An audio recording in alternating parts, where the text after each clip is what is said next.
Washington, D.C. And in the files of the Central Bureau, there is a story so strange in its implications that it defies ordinary classification. It is the story of a handful of people who, in the course of one desperate night, held back a wave of panic and pandemonium. It began after sundown, time 7:15, as Flight A Coast Patrol from Travis Field was returning to base, when the nightly Air Force transport pointed north toward Japan via the Great Circle route. While at sea, the Navy and Coast Guard maintained their usual round-the-clock vigil.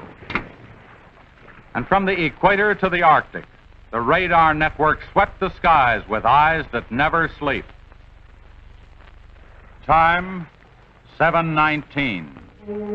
An unidentified object was picked up 200 miles southwest of Point Barrow, Alaska. 7:27. Unidentified object confirmed at Fairbanks, Alaska. Heading south-southeast, 170 degrees. Height, 75,000 feet. Estimated speed, 5,000 miles per hour. White warning. 7:39. Unidentified object 200 miles due west of Vancouver, British Columbia. Course 170 degrees. Height 60,000 feet. Estimated speed down to 3,600 miles per hour. Yellow warning. 7:54. First interceptor flight airborne. Point of interception 80 miles due west of San Francisco, California. 7:55. Unidentified object past point of interception. Red warning. 8:11. Morro Bay, California. Height 50,000 feet. Estimated speed 2,000 miles per hour. 8:15. Santa Monica, California. Height 10,000 feet. Speed 1,200 miles per hour. 8:18. All traces of unidentified object gone. Red warning lifted. By 8:25 at the Los Angeles branch of the Communications Commission, reports of strong interference with radio and television reception began to pour in from the beach area. The monitors went to work immediately. Mobile units were ordered to converge on the vicinity of the disturbance. Pinpoint direction-finding devices began to trace the trouble to its source.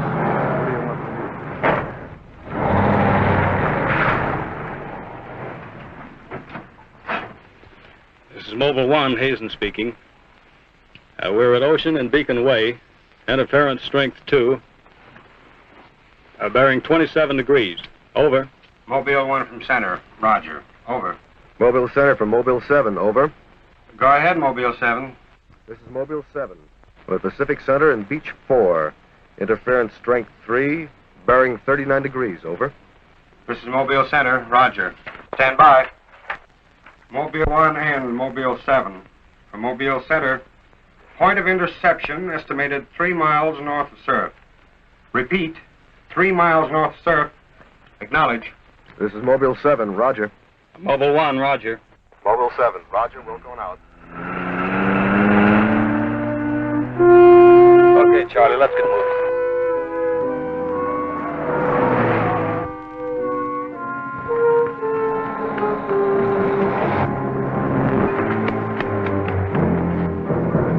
Yes, what is it? Take me to a phone quick. I need an ambulance. What's the matter? My husband and Pete out there in the picnic grounds just above the beach. They've been hurt. Well, this is the communications car. I'll phone it in from here. I'm Mobile 1 to Central, over. Did you make that out, Charlie? Not a word. I'm Mobile 1 to Central. I can't reach you. Repeat. Well, they must be getting us all right. I'm Mobile 1 to Central. Have an ambulance sent to beach at surf. Emergency. 2 men hurt. Acknowledge.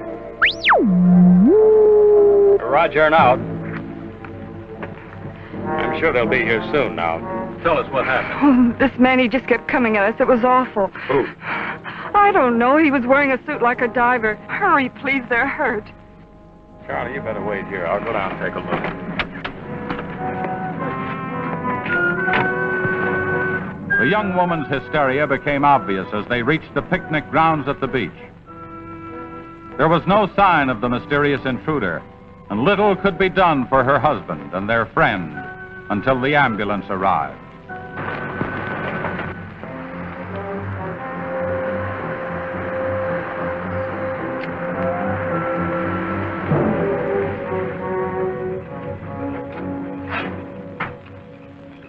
Hi, fellas. How are you doing? Oh, we're just taking another reading now.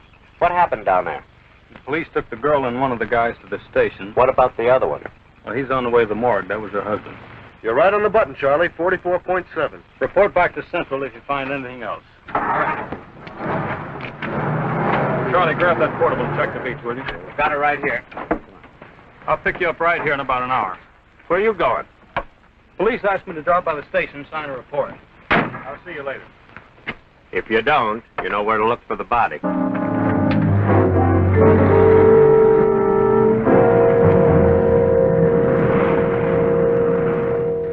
Like I said, we were just starting to eat when we heard something tracking through the sand toward us. I looked up and couldn't see anything. Then Betty screamed. At what? I thought you couldn't see anything. At first we couldn't. Then this guy started toward us. What kind of a guy? How should I know? He was wearing some kind of a helmet over his head. He could have been a deep-sea diver or anything. All right. After you saw this diver, what happened? Well, we jumped up. Ed, that was Betty's husband, yelled at him to stop. But he just kept coming. I never saw anything like it. He didn't say anything. He just kept moving in. Then you say he attacked you. Well, we didn't give him a chance. Ed grabbed a piece of wood and took a swing at him. That didn't stop him. He caught the end. That's all I remember. Just because a man's taking a walk is no reason to slug him. Besides, you don't look like a guy who frightens so easy. How would you feel if somebody with a crazy helmet with pipes sticking out of it came at you in the dark? And look, I know this sounds crazy, but there wasn't any head in that helmet. No head. No head at all. It's the truth. I think you need some coffee. I don't want anything. It's all the same to you, Lieutenant. I've got to pick up one of my men at the beach. Okay, thanks for coming down, Hazen. Hope I didn't put you out. No trouble. So long. You too. All right, let's start at the beginning. How well did you know the dead man? And his wife? Betty and I went to school together. I knew Ed a year. How long were they married? About a year.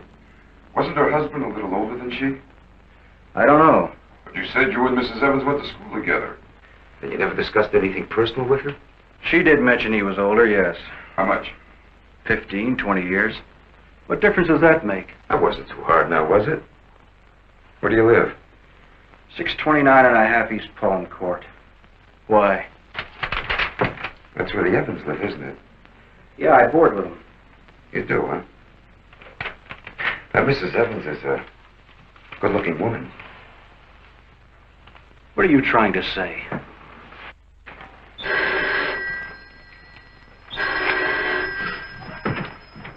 Lieutenant Bowers.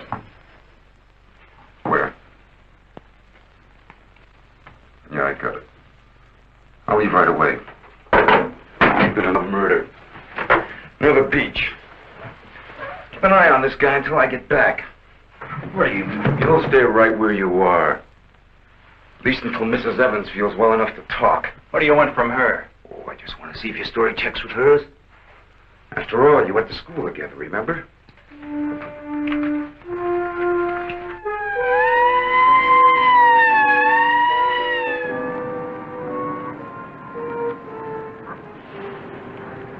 You say there were no witnesses, huh? None yet. Anything missing? I don't think so. The cash register wasn't touched. Get a breakdown of the inventory as soon as you can. What about fingerprints? The boys are working on them now.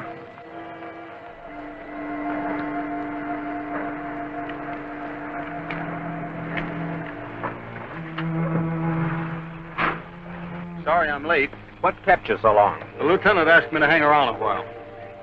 Well, what's the score? Looks like one of those things.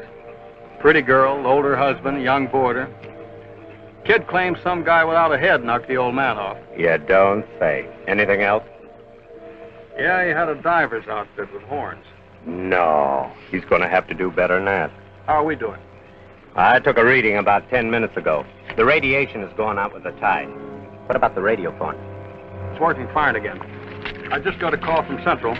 They said Mobile 7 picked up some new trouble northeast of here. Here we go again. Hop in.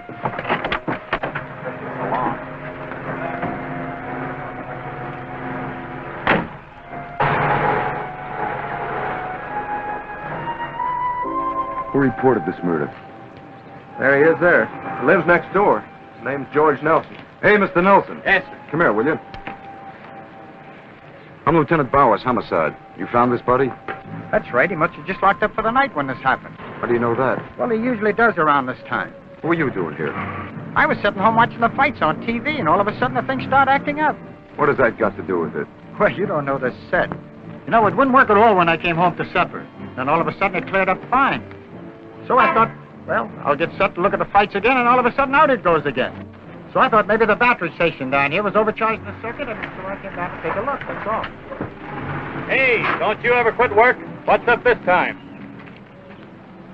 Another murder? What are you doing here, Hazen? Same as before. Still trying to track down that signal interference. Hey, does that stuff work on TV, too? Well, it has been for hours. What'd I tell you? What's the matter? Seems to set one on the blink. Well, at least we know we're on the right track. How'd you make out with that boarder? You're still sticking to a story. The guy had no head. Well, I'll be seeing you. So long. Right. Come on, Charlie. Hey.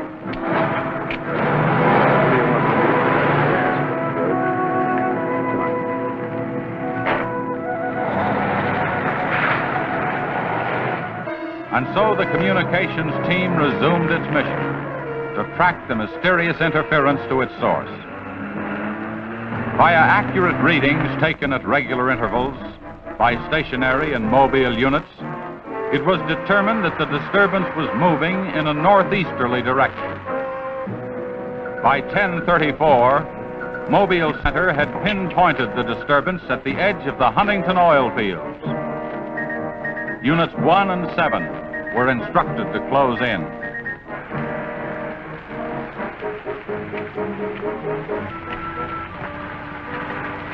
Hey, Charlie, do you see what I see? Yeah, the oil field. Let's hope our trouble's burning up. Well, there's only one way to find out.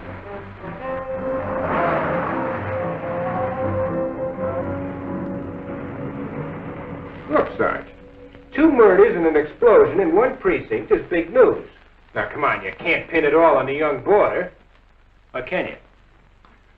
Very funny.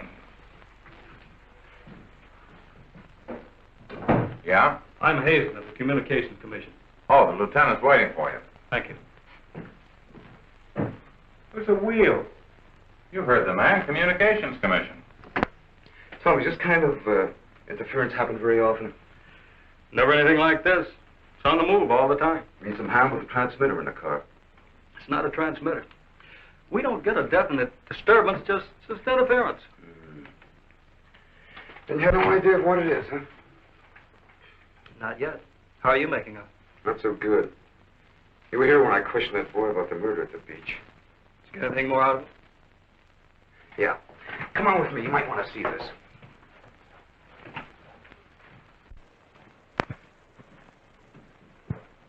I see you're just about done. Thanks, you can go now.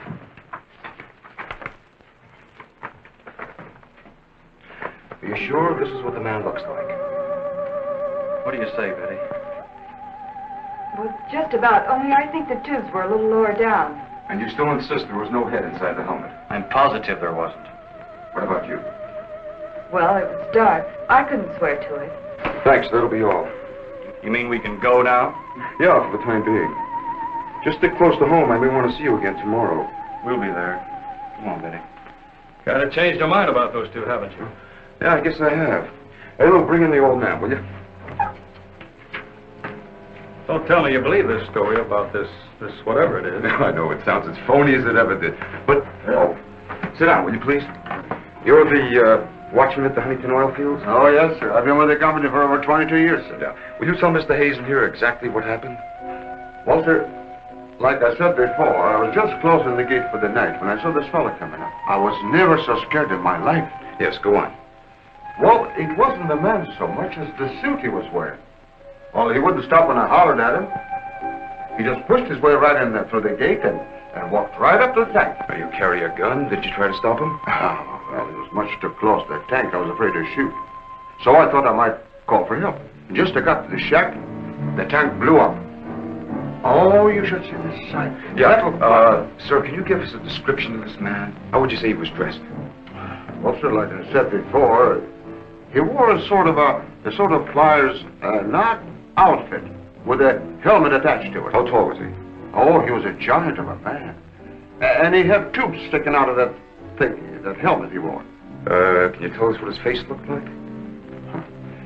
Well, sir, though he got pretty close to me, I could swear the man had no face. Now, if you saw this man again, would you recognize him? I mean by his outfit. Oh, I'll never forget that sight if I live to be 100, sir. Would you say this is the man? Wait, sure, that's him. Thank you very much. You may go now. All right, sir. Thank you. Well, Hazen, what do you say now? Beats me. The descriptions check all right. This could be some kind of flying suit. High altitude equipment. Yeah, that's what I've been thinking.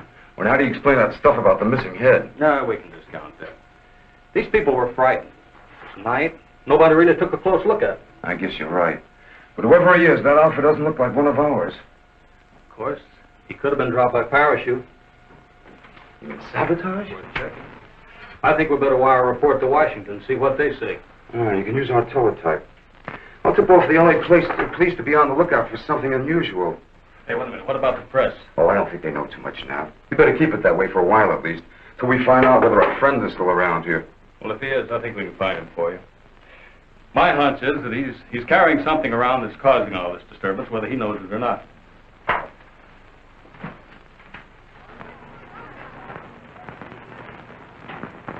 Yeah.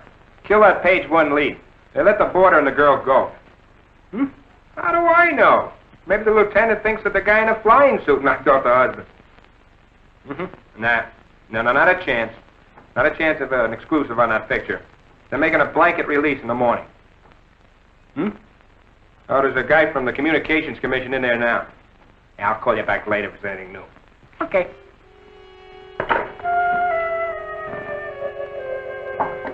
Come in. Sorry to interrupt you, Lieutenant. Yeah, what is it, Jim? There's a teletype cam for you. Oh, thanks, Jim. We're waiting for it. That was fast.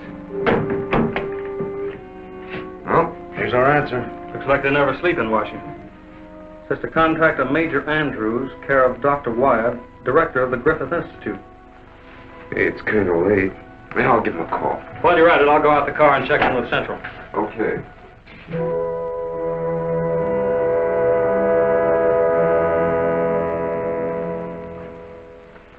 Well, that's the story up till now.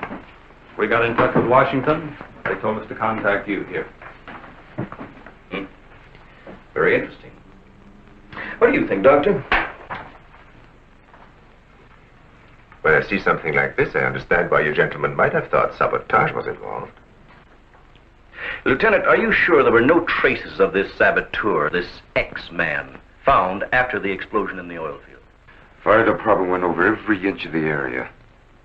Didn't come up with a thing. Well, then there's a strong possibility that he might have perished in the explosion itself. I doubt that. We're pretty well convinced this man is carrying something that's responsible for all the signal interference. According to the last report I got, there was a definite disturbance about 3 miles east of the oil fields, sometime after the explosion. Well, then if he's alive, you should be able to keep an accurate check of his whereabouts.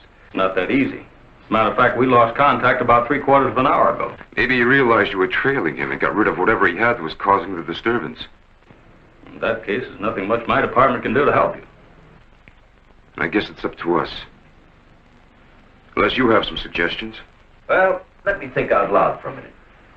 It might just be that what we've been talking about so far And this phantom, as we'll call him, ties in with what the doctor and I have been discussing. That is very possible. I don't know whether you know it or not, but somewhere around 7:30 this evening, our radar networks picked up an unidentified object off Point Barrow, Alaska. They traced it clear down to Santa Monica before they lost it. Santa Monica. That's where we first picked up our radio interference. Yeah. Right at the scene of the murder. Well, then, if all these things tally up, we've got some idea of how our man got here. You mean that he came in some plane? In that case, somebody would have seen it land and take off again. Or did it crash? No. No, we don't think it was a plane.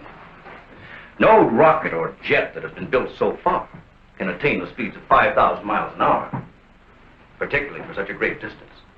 And maybe we're on the wrong track altogether. Couldn't your unidentified object have been a meteor?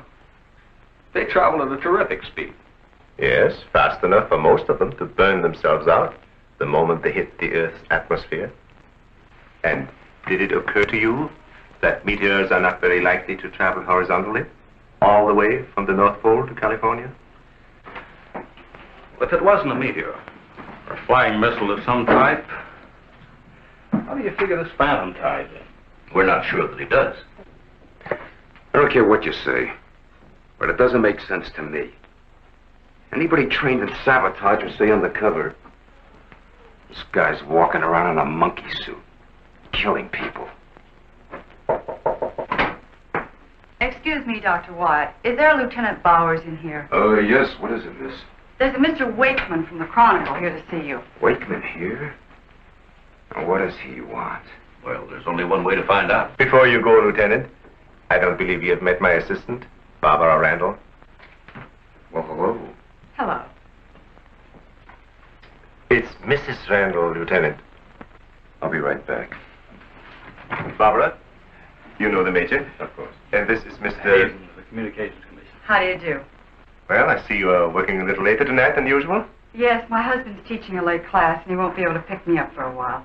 Besides, I had some work to do in the lab. Well, at least you'll have lots of company. All right. So I shouldn't have come up here. But I gotta get your angle on this beach murder. And your whole department is shut up. Look, Wakeman, will you stop bothering me? There's nothing to say.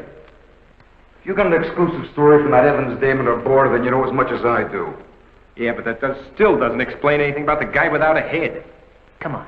Who is it? Your guess is as good as mine.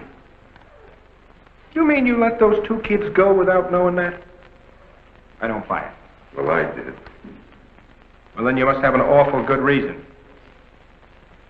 I bet you're trying to tie it in with that other murder. All right, Lieutenant. Don't tell me. I'll get my story somehow. Oh, if you want to know how things turn out, read the Chronicle in the morning. That's right. Now get in touch with Charlie in Mobile 1 and have him call for me here. Okay, honey. Well, did you come up with anything? No, we're just briefing Barbara here. It's just amazing the way you've been able to put these things together. Don't kid yourself, Mrs. Randall. It seems the press knows as much about it as we do. Well, let's hope they don't come to the same conclusions. A few lurid headlines, and every fool in the country will be seeing phantoms in spacesuits and men from Mars all over the place. Yes, I can imagine. And mass hysteria is difficult to check once it gets started. That's why we've got to move fast. Well, from the looks of things, I guess it's up to me. I'll be in touch with you as soon as I hear anything. See you. By 12:30 a.m., the dragnet was in operation. Mobile units patrolled the streets and countryside. They covered an area 35 miles square. Special and sensitive equipment was prepared for action. Everyone on the job was ready to move on the first signal from the Communications Commission. Monitor Corona to Mobile Center, strength 4, Brickyard at 160th, moving toward oil fields.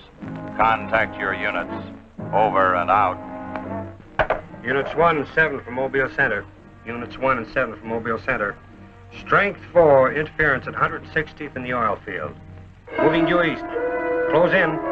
Repeating, strength 4, interference at 160th in the oil field. Close in.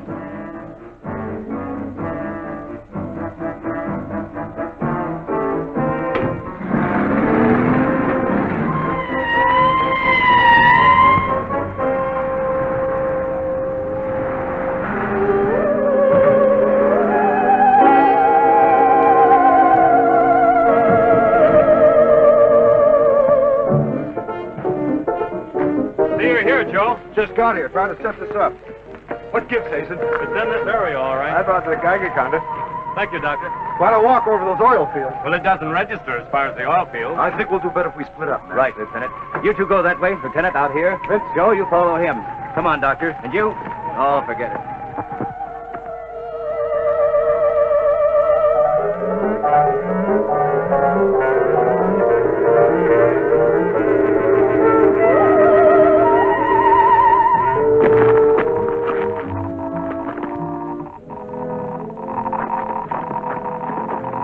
Hey, look at this. Yeah, points this way. Hey, Joe. Joe.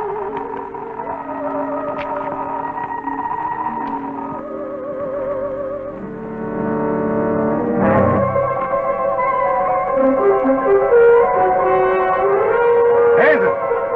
Hey, Hazen! 603! Going strong.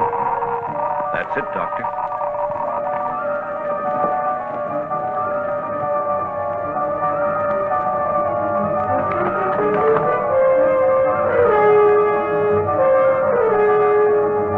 It's leading this way. Come on.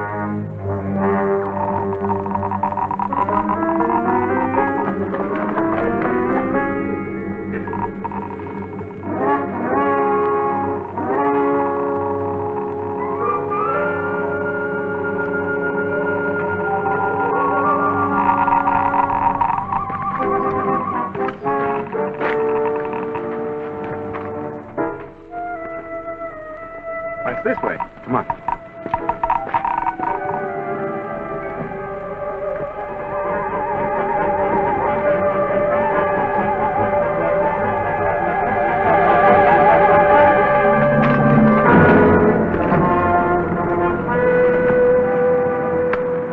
Come on.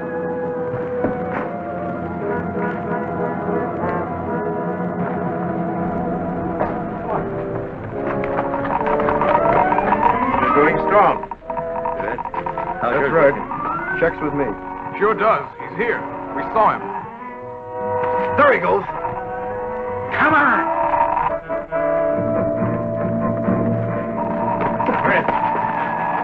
Gotta be around here somewhere. Yeah, we gotta get on the roof. Vince, go get a ladder. Look out! Let's cut him off! Come on. Around here.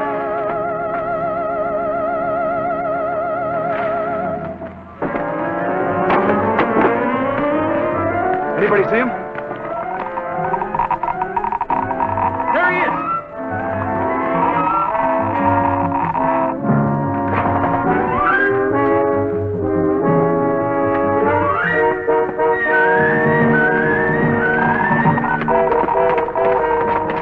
Got him now. We'll give you 10 seconds to come out of there, starting now. 1, 2, 3, 4, 5, 6, 7, 8, 9, 10. We're going in. Help you guys cover the door. Come on.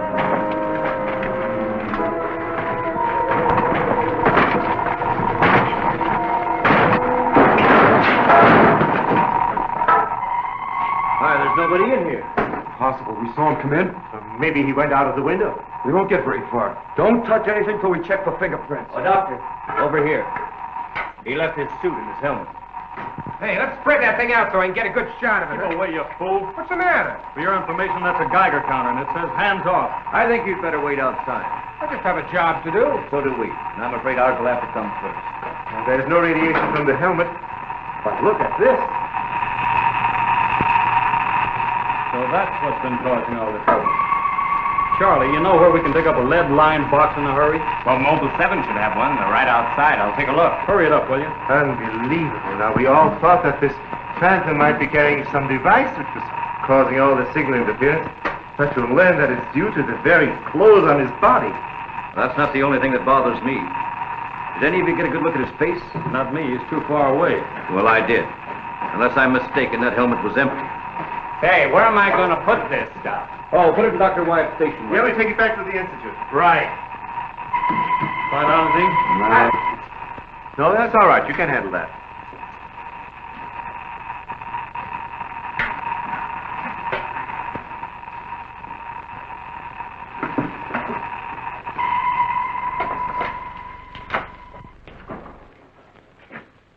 Any luck? Not a sign of him. Boys are still searching the grounds. For what? Nobody knows what he looks like without that outfit. I'll bet on that, Major. Reporter got a flash picture of him, and I just happened to borrow that film. It's on its way to headquarters right now to be developed. Good. Send us a print as soon as you can. Sure. Lieutenant, are you sure you don't want to come with us? We want to make a few tests at the lab. I'd like to, Doctor. But you know the situation. I gotta get that guy. Let me know how you make out, will you? Yeah, we'll do that, sure.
Just on our way home when we saw you drive in. Good evening, Barbara. Hello, Bill. I see we got here just in time. Anything new?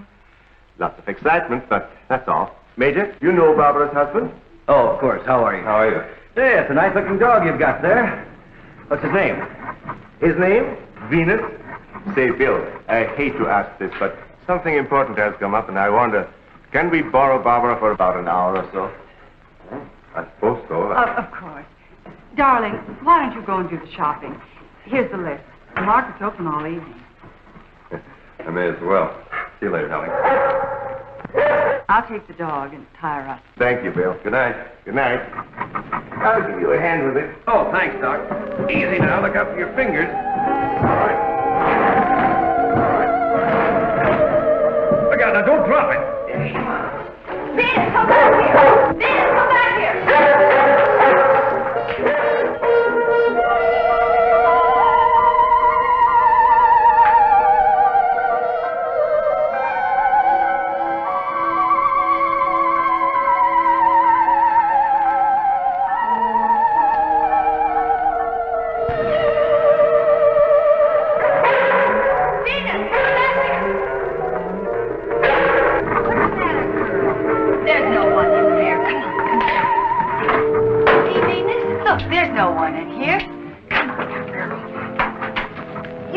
Allowed in here.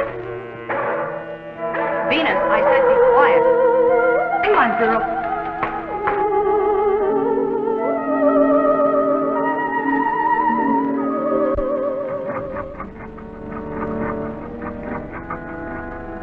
Now you stay right here, Venus, and I don't want to hear one sound of it.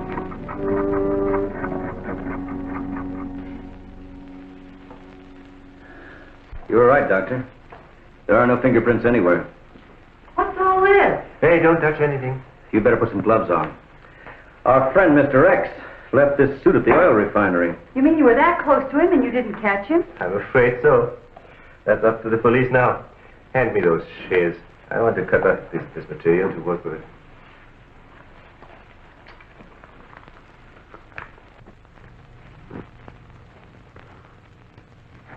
Say, you better have those sharpened. But I just bought them. Well, Here, try this knife.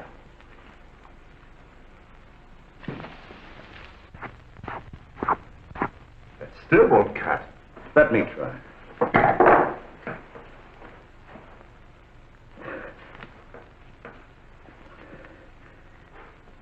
This stuff is tougher than nylon. Why don't I try it over a Bunsen burner?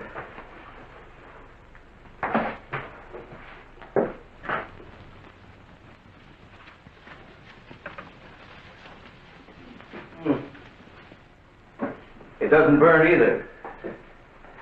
Let's take a look at it under the microscope. Look, it's magnetic. Magnetic? Here, I'll- Radioactive. And apparently indestructible. Thank you.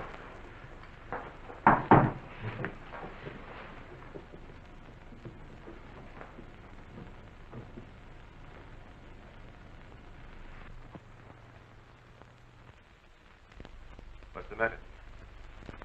You tell me. Take a look at that weed.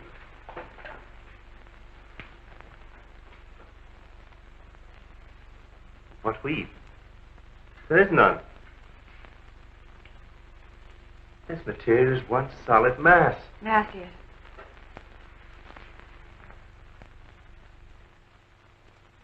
Why, you're right. It must be some sort of plastic. No. I'd say it's a metallic substance of some kind. Well, I've seen a lot of interesting alloys, but never anything like this. Let's try an acid test. All right. Go ahead. Careful now. We'll only take a drop or two. It repels acids like a raincoat repels water. Why, there's no reaction. Well, Major, this looks as though we were going to be here for a long time.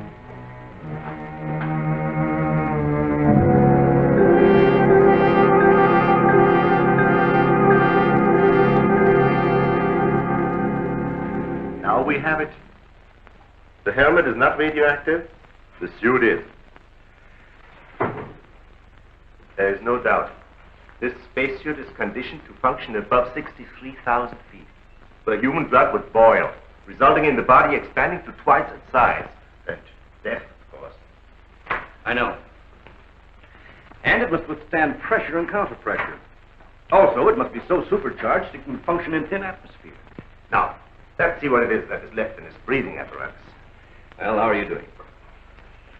The gas from the helmet tank breaks down to 11% methane. Ordinary marsh gas? What's the rest of the formula? Oh, that's where I'm stuck. I can't figure it out. It just doesn't respond to any of the usual tests. Well, how could anyone exist on that combination of gases? You and I couldn't. But apparently someone can. Oh, Doctor, are you trying to say that our X-Man doesn't breathe oxygen and hasn't the metabolism of a normal human? I really don't know. From what we've seen, he has some physical characteristics which make him appear human. But added to them is this fabulous radioactivity that none of us could stand. I am puzzled.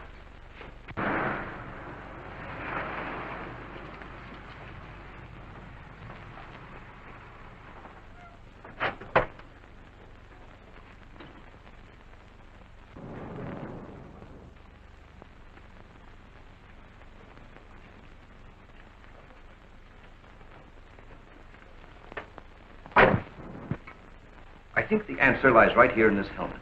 Obviously, he needs it to survive. Otherwise, he wouldn't have risked wearing it where he was sure to be recognized. As it is, he only took it off when he was cornered. Well, if what you say is true, how can he exist without it now? Let me put it this way. It's like a patient in an iron lung. Sometimes one can be removed for hours at a time without any ill effects. Exactly. And I think the same principle applies here. And that means, sooner or later, he has to get his breathing apparatus back or die. I don't understand. Well, I've got an idea. If we were to return this whole outfit to where he left it, he might be tempted to come back. Dr. Wyatt speaking? Yes, he's here. No, thank you. Hello, Major. Still at it, huh? Mm-hmm. No, we haven't got a thing, no. The picture? Yeah, hold on. He says the picture the reporter took of our man didn't come out. I was afraid of something like that. The radioactivity must have burned the emulsion. Hello. No. No, we didn't find any fingerprints at all in his clothes. Did you find any? Oh, too bad. Hello? Will you wait there, please? We don't know what to make of this either. Have you heard from the communication boys yet? Well, let's hope they turn up with something. Major, excuse me. Hold on a second. Yes? It's Mr. Wakeman of the Chronicle. He insists upon seeing you. He does? Where is he? I told him to wait in the lobby. Good. Hello? Yes, our friend from the press is here.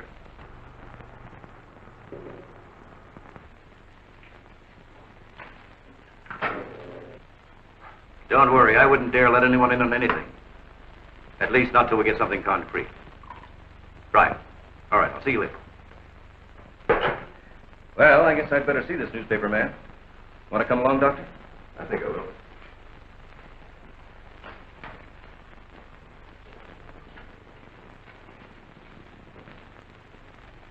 Oh, hello. Remember me? Certainly, yes. A nice lot of gadgets you got here. We think so. What's on your mind? Well, I was wondering if you might let me take a couple of pictures of that suit you brought up here. I'm sorry, we can't do that. Oh. Well, now look, I got a wonderful picture of the guy running in the shack, and the lieutenant stuck his nose in my business, and what do I get? A blank.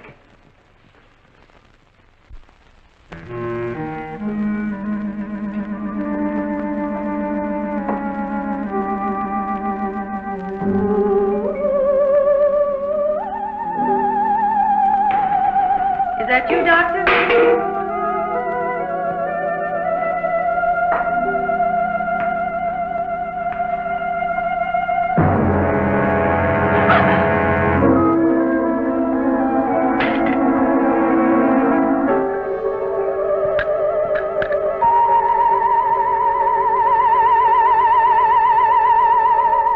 Well, you must have some lead on this guy, otherwise you wouldn't have brought that suit up here. Well, let's just say we were curious.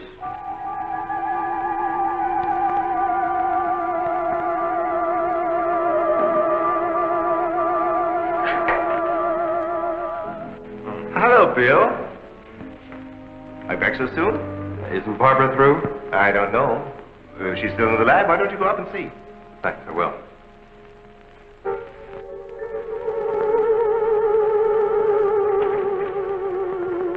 Barbara? Barbara, are you in there? Bill, listen to me. I'm not alone. Someone is in here with me. I can't see him. He locked the door and has the key. I'll break the door down. No, Bill, don't, please. You better get help. You mean I'd come all the way up here for nothing? I'm afraid so. Good night. Yes. Good night, Mr. Wakeman. Good night.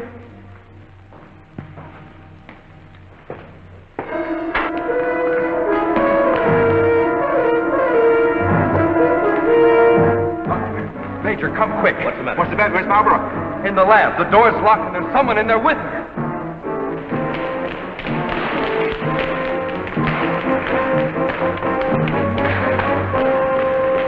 I thought you said the door was locked. It was. She's gone. Oh, cover the main entrance. That's the only way anybody could leave. I will. Well, in that case, we would have seen her on our way up. Well, then she must still be in the building. We'd better split up. I'll take the roof. Barbara! Barbara! Barbara! Barbara!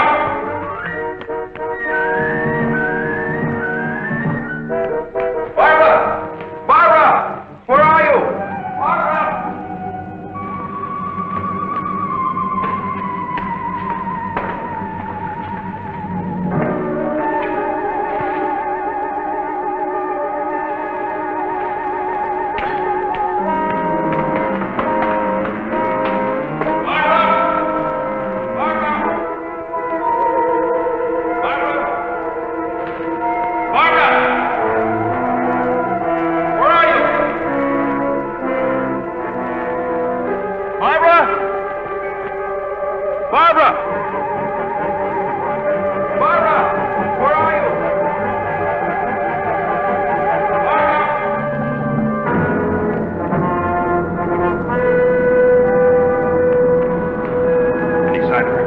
Not yet. She must be around here someplace. Now, you stay here. Watch the main entrance. And I'll check the basement. All right.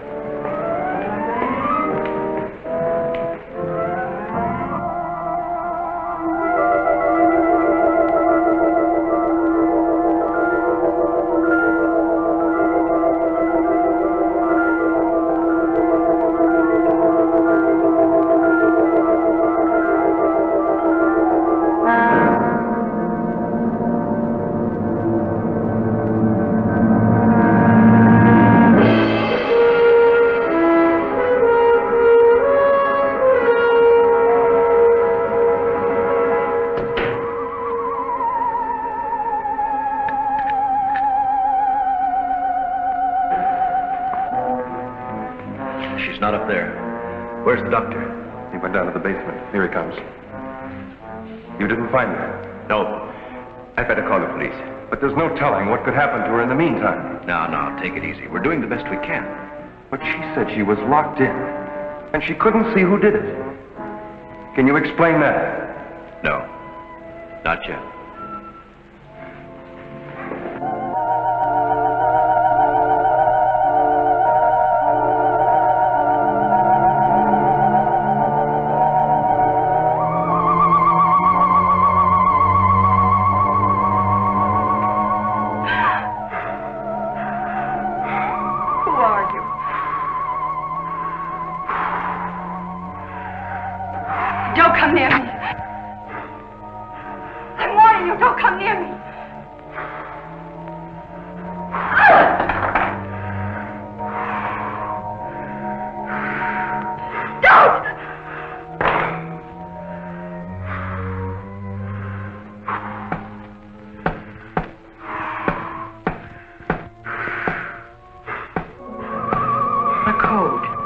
I don't understand.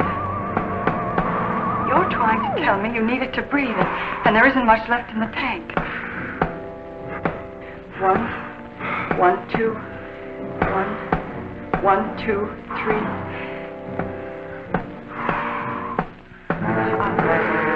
I'll write it down.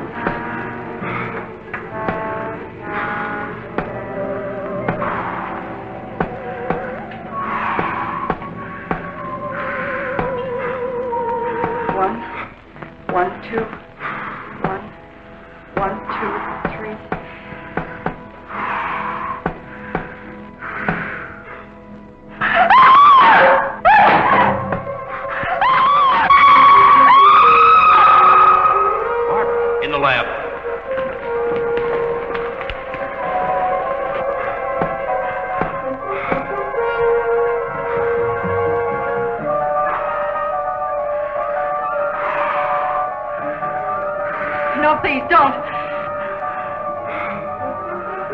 She's in there.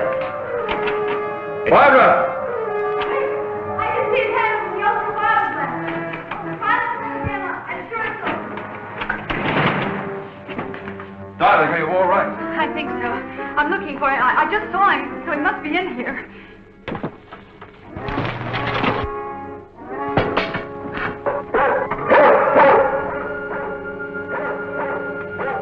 Steady feet to the ground. He would be killed. Right, very good.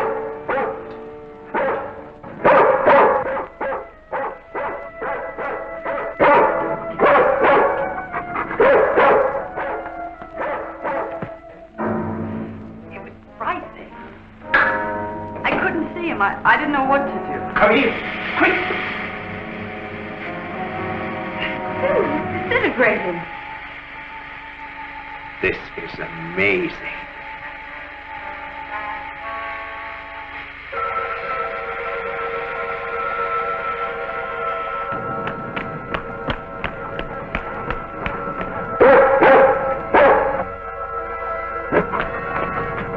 Now, quiet down, Venus. Quiet down. Down.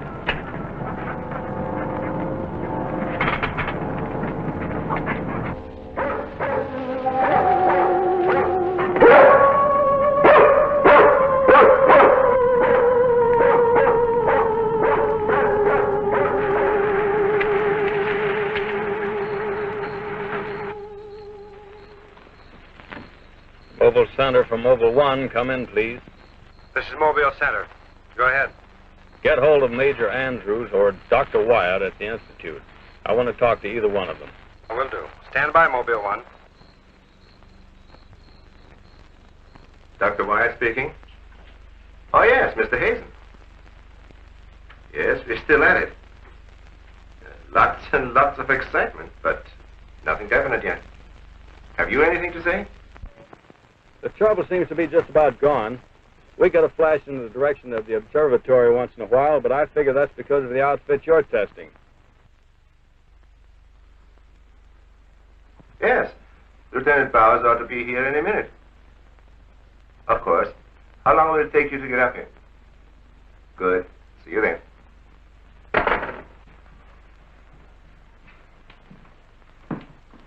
Thank you, gentlemen.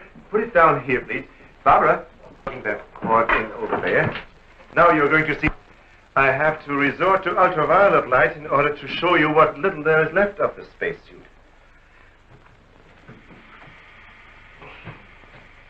As you can see, it has reduced itself to this liquid and it is in an evaporating stage. The helmet is in the lab and still intact.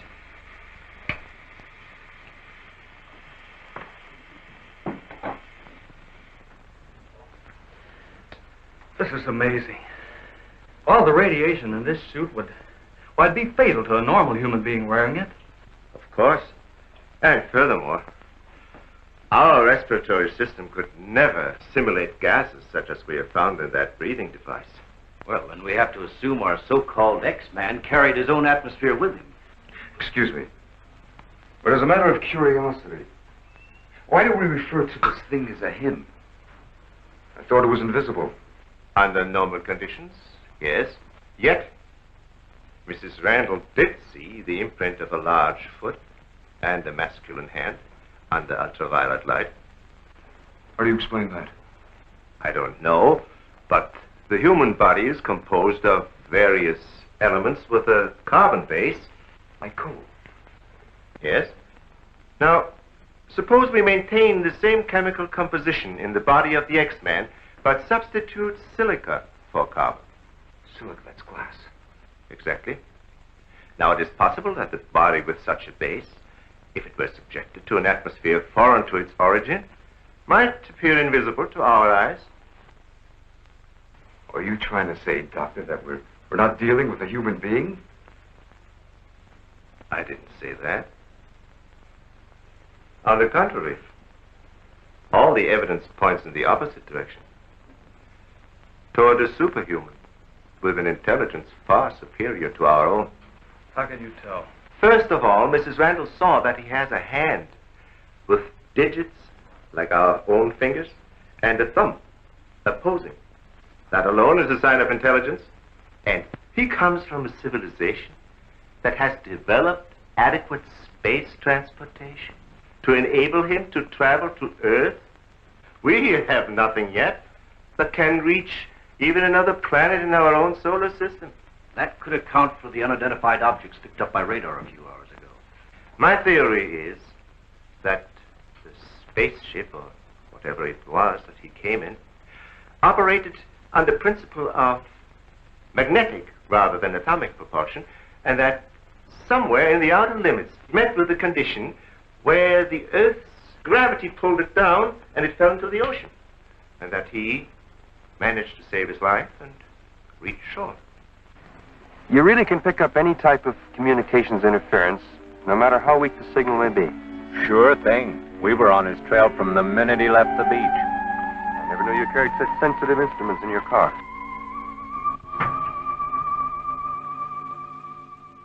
What you told us is very interesting, Doctor.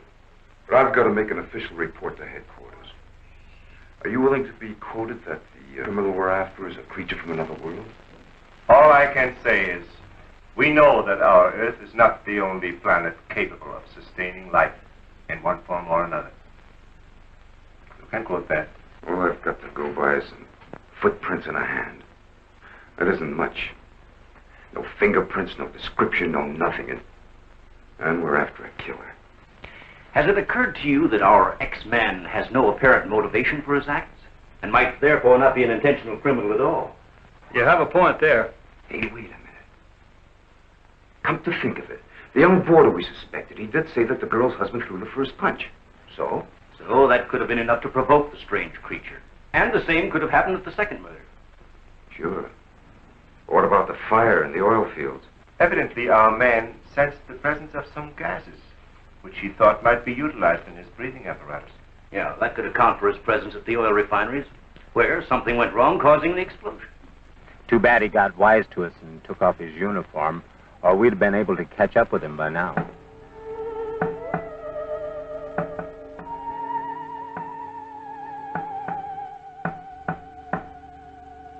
No, he didn't utter a word. But I'm convinced he was trying to convey a message to me. He kept tapping out a code. I wrote it down. Let me see that, please. Doesn't make sense. Well, it may be based on some mathematical system we know nothing about. But he was trying to tell us something. Why did he run away?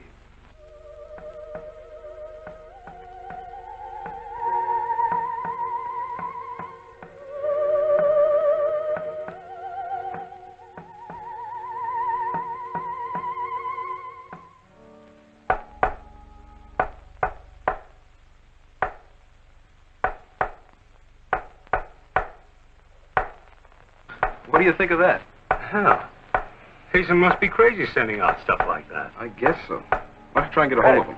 Yeah. Mobile 1 from Mobile Center. Come in, please.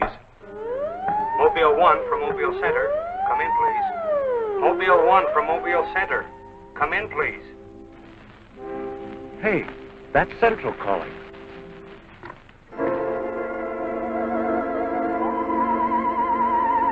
You better stay here by the car. I'll go tell Hazen. Yes, Colonel Powell.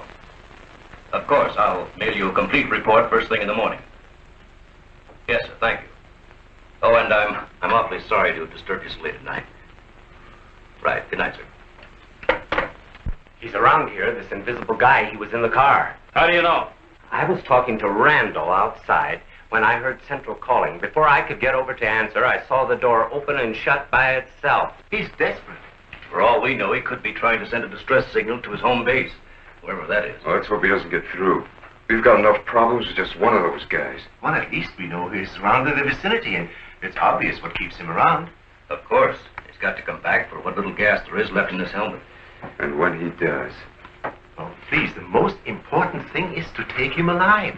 If we can only make each other understand, there's no telling how much science can profit. I'll go along with that, Doctor. But I've got to make sure that once he's cornered, I'll be able to hang on to him. I think we're all agreed on that. All right, good, then we must see it from his angle. He's in an alien world. No doubt we are as frightening to him as he is to us. Now, the most important thing, then, is to keep calm at all costs and do nothing to provoke him. Immediately, a simple plan to trap the Phantom went into operation. All obstacles to his entry were removed. To erase any possible suspicion, the doors were left unguarded, and inconspicuous electric eye equipment was set up. All this was connected to a makeshift control board, which would immediately signal the exact location of the trespasser. Now, there was nothing to do but wait. The one road leading to the Institute was blocked off to make certain no outsider would upset the plans or interfere in any way. What's the big idea? Sorry, nobody's allowed through here. Who says so? Lieutenant Bauer's orders. Oh, is he up there? He might be. Well, you get word to him that Joe Wakeman of the Chronicle is here. Sorry, bud, I can't leave. Oh, what about them over there? Hey, you over there. Me? Yeah. Aren't you the guy from the communications outfit? Didn't I see you down at the oil fields a couple hours ago? What of it? You got anything to do with this? Well, you'll have to ask Lieutenant Bowers about that. How can I if he won't see me? That's a good question.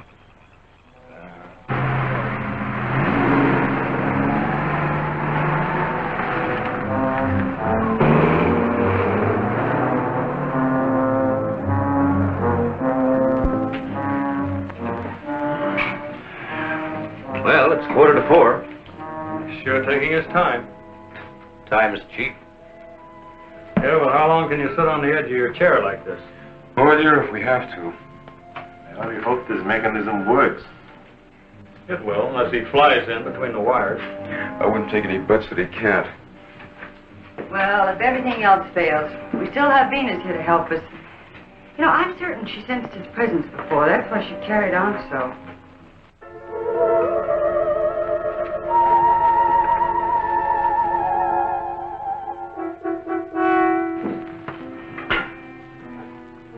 What's the matter, Lieutenant? Is this thing getting you? Oh, no. I'm just thinking about public reaction to all this. I'll give something to the press by morning.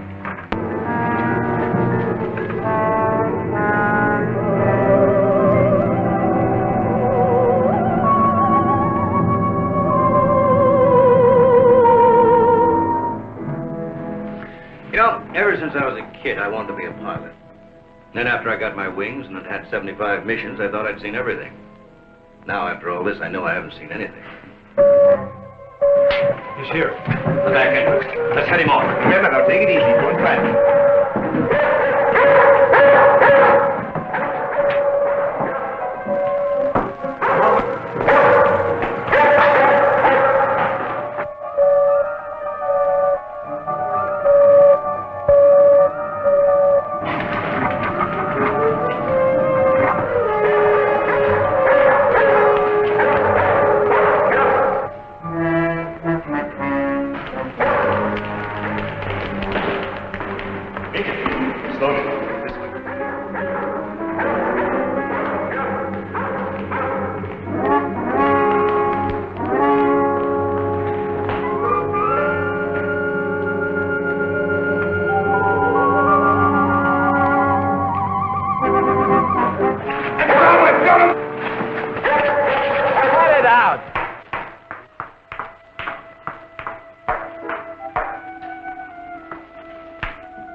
Trying to do? Well, it's the reporter. Yeah, it sure is. What's going on around here? You guys crazy?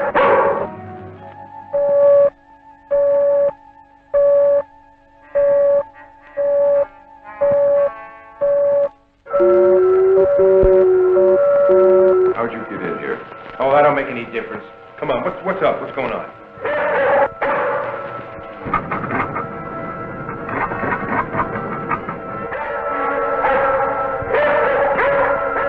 All right, Lieutenant, you better tell him. I'll reset the wires.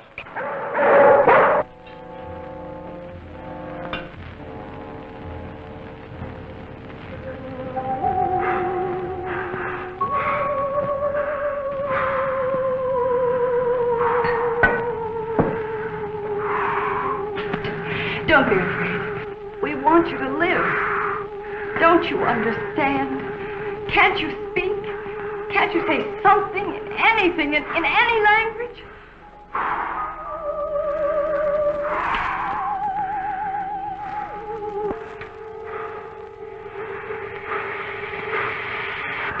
Listen, everybody. He's in the lab with me now. He's in the lab with me now. Venus, be quiet. The door is unlocked. Hurry. He's having trouble breathing. I don't think he can last much longer. And please, don't let Venus get at him. And walk in quietly. Quiet, Venus.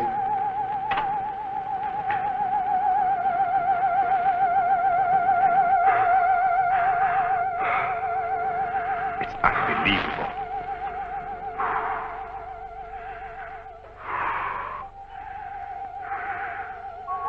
You see, there's nothing to be afraid of. Nobody wants to hurt you. I've tried to reason with him.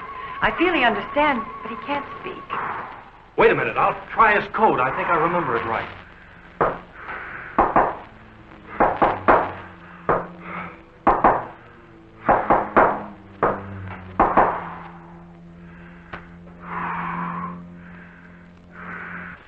Better plug in the ultraviolet light.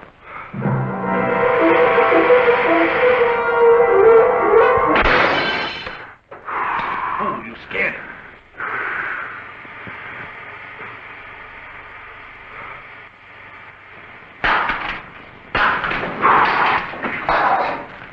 Look, there goes Venus.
Go up the ladder. Take this. I'm going after you.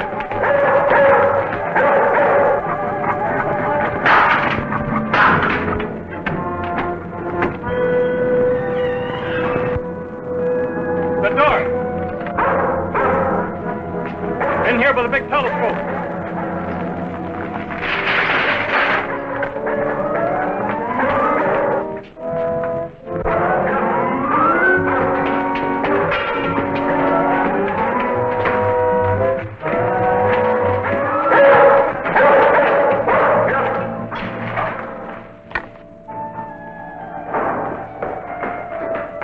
Close the dome.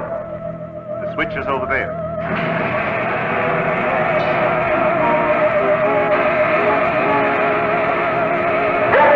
Smoke senses something. Quiet, Venus. Well, if he's in here, he'll never get out now. Door was closed. This is what I've been waiting for. Please, Lieutenant. This is our last chance. We have to take him alive. Plug in the lamps. There's an outlet here.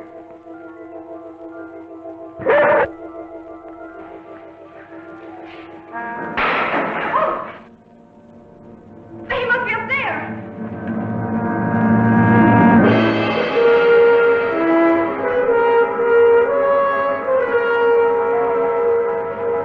His whole body's gone. If I hadn't seen this with my own eyes. What do we do now? Stand back.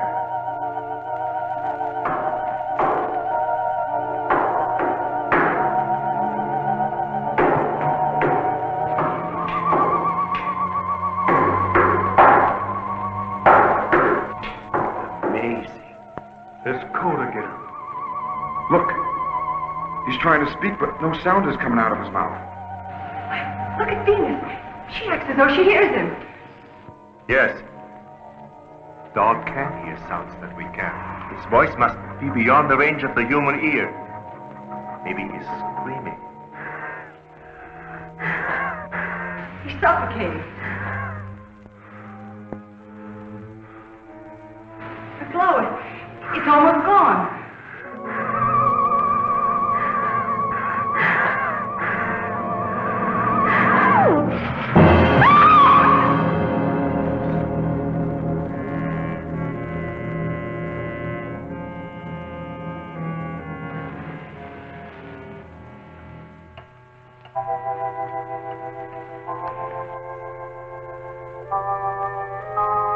We won't need these lights anymore. In death, he has become visible as a normal body.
So he came here, wherever from, and right before our eyes, his body went through the final phases of life.